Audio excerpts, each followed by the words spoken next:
Hi hello నమస్తే అస్సలాము అలైకుం welcome to our channel. నేను మీ సైదు అండి. అందరూ ఎలా ఉన్నారు? నేనైతే చాలా బాగున్నాను. ఈరోజు ఇంకో రెసిపీతో అయితే నేను మీ ముందుకు వచ్చేసానండి. ఏంటంటే ఇంట్లో కూరగాయలు ఏమీ లేనప్పుడు ఒక 2 కోడిగుడ్లతో అయితే కర్రీ చేసుకుంటున్నామండి. ఇప్పుడు ఎలా చేసుకోవాలి ఏంటి అసలు ఒక 2 కోడిగుడ్లతో ఏం కర్రీ చేస్తున్నా అనేది చూడండి. స్కిప్ చేయకుండా వీడియో కూడా చివరి వరకు స్కిప్ చేయకుండా చూడండి. సో నా ఛానల్ అయితే సబ్స్క్రైబ్ చేయలేని వాళ్ళు ఇప్పటివరకు ఎవరైతే సబ్స్క్రైబ్ చేసుకోలేదో వాళ్ళు సబ్స్క్రైబ్ చేసుకోండి. సబ్స్క్రైబ్ చేసుకుంటే పక్కన బెల్ని అయితే క్లిక్ చేయండి. నా వీడియోస్ అన్నీ కూడా నోటిఫికేషన్ రూపంలో మీ సెల్లోకి వస్తాయి. సో లేట్ చేయకుండా వీడియోలోకి అయితే వెళ్ళిపోదామండి. చేసుకొని మూకుడు పొయ్యి పెట్టుకోవాలండి. మూకుడులో కొంచెం ఆయిల్ అయితే వేసుకోవాలి.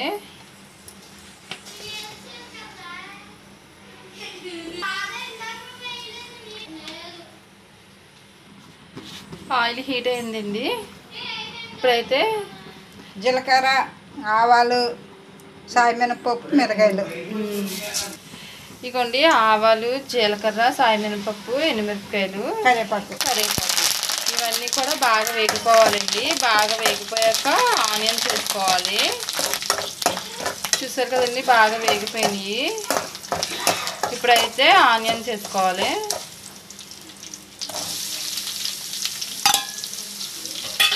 ఆనియన్స్ కూడా ఆయిల్లో బాగా మగ్గిపోవాలండి. బ్రౌన్ కలర్ వచ్చేంత వరకు కూడా బాగా మగ్గిపోవాలి.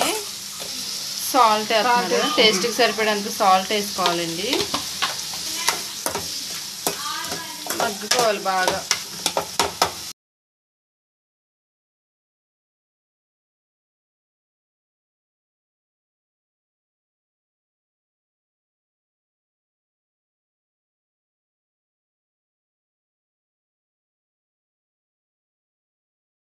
ఇదిగోండి, కొంచెం మగ్గింది కదా. ఇప్పుడు పసుపు వేసుకున్నామండి. 1 టీ స్పూన్ పసుపు వేసుకున్నాం.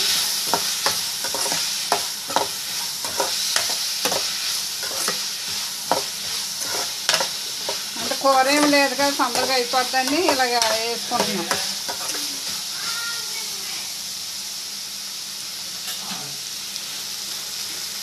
మగ్గిపోవాలండి బాగాని. ఆనియన్ అంతా కూడా బాగా మగ్గిపోవాలి. కారం కొద్దిగా వేసాను. కారం వేసారా? 1 స్పూన్ కారం వేసారండి. ఆనియన్ అంతా మగ్గిపోయాక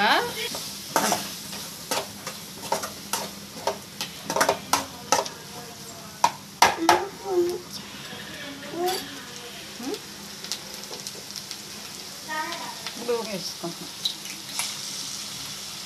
2 కోడిగుడ్లు చెదగొట్టేసి వేస్తున్నారు.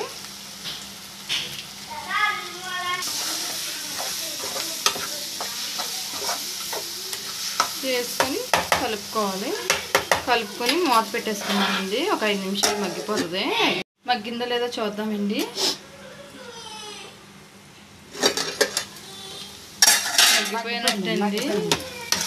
మగ్గిపోయినట్టేనండి. అయిపోయింది. కూర రెడీ అయిపోయింది. కట్టేసుకుంటున్నాం. ఇప్పుడు కట్టేసుకోవడమేనండి. టేస్ట్ అయితే చాలా బాగుంటుంది.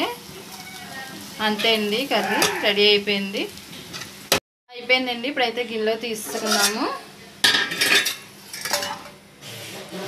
వేడివేడిగా ఎమ్మీగా కర్రీ అయితే రెడీ అయిపోయింది.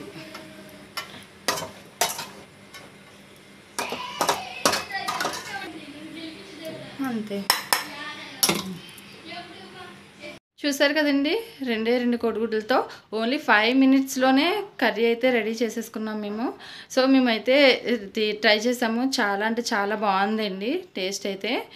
ఇది మేము అస్తమానం చేసుకుంటూనే ఉంటామండి. ఎప్పుడైనా కూరగాయలు లేనప్పుడు గమ్మిన త్వరగా ఈజీగా 5 మినిట్స్లో అయితే అయిపోద్ది కదా. అందువల్ల ఎప్పుడైనా కూరగాయలు లేనప్పుడు మేమైతే చాలాసార్లు ట్రై చేసాము. ఎవరైతే ట్రై చేయలేదో ఇప్పటి వరకు ట్రై చేయండి. టేస్ట్ ఎలా వచ్చింది అనేది నాకు కామెంట్లో అయితే ఖచ్చితంగా పెట్టండి. నా వీడియో నచ్చినట్లయితే లైక్ చేయండి, షేర్ చేయండి, సబ్స్క్రైబ్ చేసుకోండి. Bye bye. మళ్ళీ నెక్స్ట్ వీడియోలో కలుద్దాం. బాయ్.